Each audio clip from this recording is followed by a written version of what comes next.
Pose with the bands. Pose with the pose with the pose with the bands.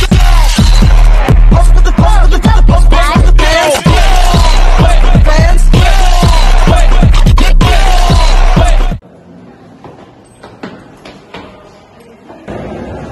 Ada mahasiswa nih, coba bisa kali ya ditanya ya, coba. Ya. Kalian lagi ngapain nih? Kita lagi Diskusi. By the way, kalian dari prodi apa? prodi manajemen. Pas banget, asli.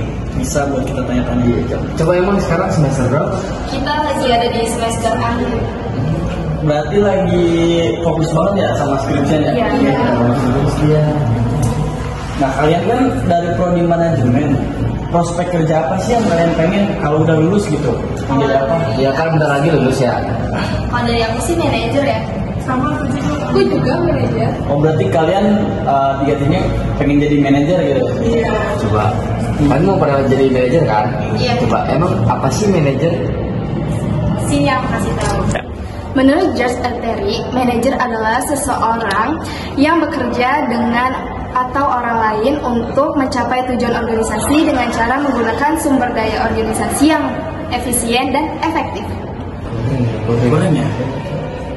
Ada pengertian yang lain nggak? Ada. Coba apa? Menurut Henry Fayol, manajemen adalah suatu proses perencanaan, perorganisasian, pengoordinasian, dan pengawasan atau kontrol terhadap sumber daya yang ada agar mencapai tujuan secara efektif dan efisien. Jadi kesimpulannya apa? Sini aku kasih paham. Jadi kesimpulannya, manajer adalah orang yang melakukan kegiatan manajemen yang meliputi kegiatan perencanaan, pengorganisasian, pengoordinasian, dan pengawasan untuk mencapai tujuan organisasi dengan cara menggunakan sumber daya organisasi secara efektif dan efisien. Kalian kan dari prodi manajemen nih. Terus apa fungsinya manajemen itu?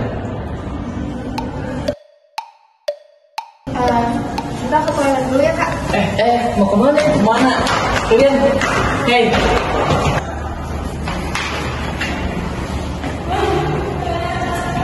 Kalian sih ya. Kelas.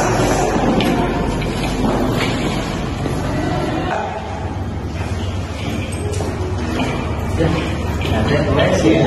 Sini. Coba tadi apa? Fungsi manajemen. Santai. Sini kita kasih paham. Fungsi manajemen ada 4. Yang pertama ada planning atau fungsi perencanaan adalah suatu proses mendefinisikan tujuan dari suatu organisasi, membuat strategi untuk mencapai tujuan, serta mengembangkan rencana aktivitas kerja organisasi. Yang kedua ada pengorganisasian atau organizing, yaitu fungsi pengorganisasian atau organizing adalah suatu tindakan merencanakan dan melaksanakan suatu aktivitas struktur organisasi di mana di setiap tahapannya terdapat departemen yang berperan penting dalam mencapai tujuan organisasi. Nah, yang ketiga ada actuating atau fungsi pengarahan. Pengarahan merupakan suatu proses dalam membuat rencana menjadi sebuah tahapan dan tindakan yang aktual dalam bisnis. Fungsi ini mampu membuat manajer berusaha menggerakkan anggota-anggota organisasi atau perusahaan sedemikian rupa. Yang terakhir ada controlling atau fungsi pengawasan. Pengawasan berperan penting menjaga pekerjaan suatu perusahaan agar proses yang berlangsung tidak menyimpang dari perencanaan awal. Semua fungsi manajemen tidak akan dapat berjalan dengan baik tanpa adanya pengawasan yang dijalankan.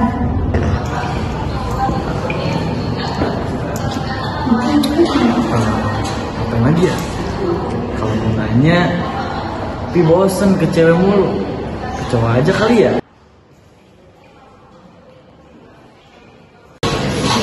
Kalian free nggak? Free kok. Kalian dari manajemen juga? Iya. Terus cita-cita kalian jadi apa sih? Kalau saya sih cita-citanya ingin menjadi manajer. Sama sih juga pengen jadi manajer. Oh, nah kalian kan dari manajemen nih dan cita-citanya kan pengen jadi manajer. Kira-kira keahlian apa sih yang harus dimiliki kalau pengen jadi manajer? Nah, jadi ada beberapa keahlian yang harus dimiliki oleh seorang manajer. Nah, yang pertama adalah technical skill atau keahlian teknisi, yang dimana keahlian melakukan pekerjaan yang spesifik seperti mengoperasikan komputer, membuat desain atau membuat layout perusahaan.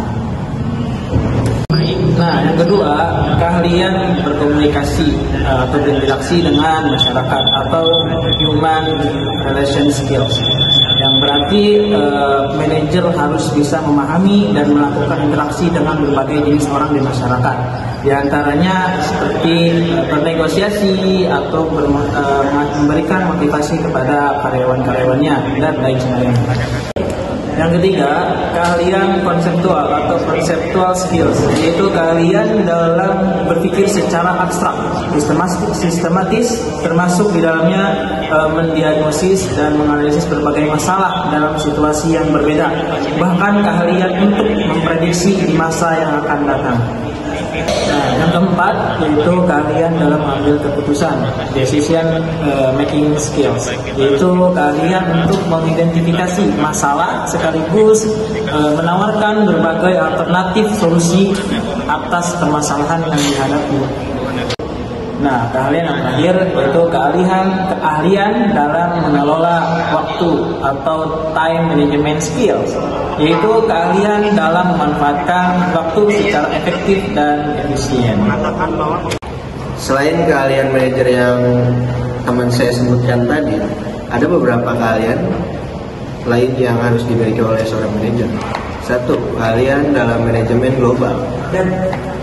Global management skill, yaitu keahlian manajer yang tidak hanya berfokus pada suatu keadaan di negara tertentu, akan tetapi juga lintas negara bahkan budaya.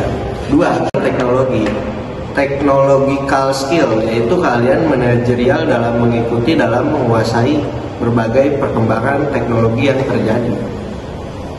Udah. Beberapa keahlian yang harus kalian miliki jika kalian menjadi manajer.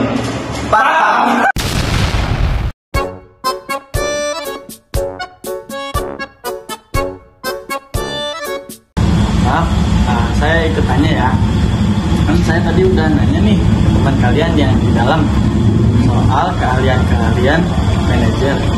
Terus kalau tingkatan manajer itu apa aja sih?